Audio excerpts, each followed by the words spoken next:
Правительство Ингушетии объявляет о республиканском конкурсе среди жителей региона, практикующих натуральное производство на своих садово-огородных участках и в личных подсобных хозяйствах.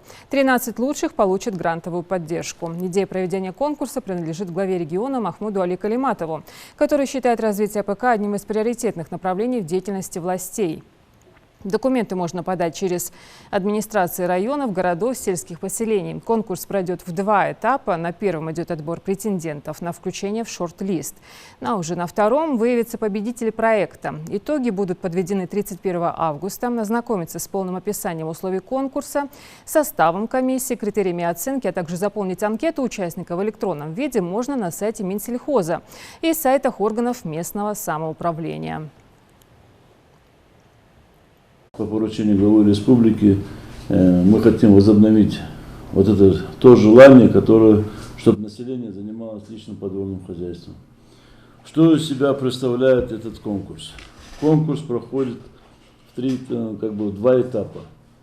Первый этап — это вот 17 числа начинается прием документов сельских поселений муниципального образования. То есть первый этап 100% проходит в муниципальном образовании. То есть главы муниципального образования создают комиссию на местах.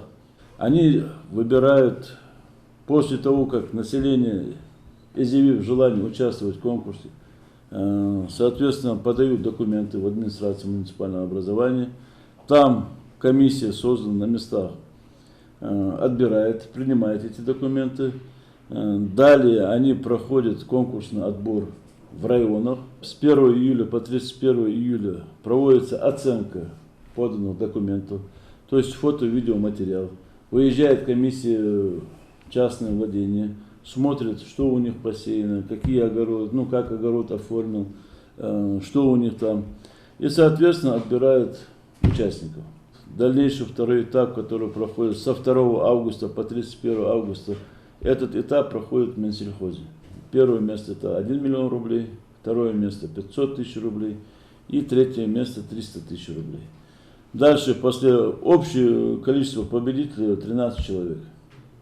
Все оставшиеся 10 человек, которые останутся, будут выбраны. Первый, я уже сказал, 3 места — это 1 миллион 500 и 300, остальные 10 человек получат по 50 тысяч рублей. То есть общая сложность призового фонда составляет 2,5 миллиона.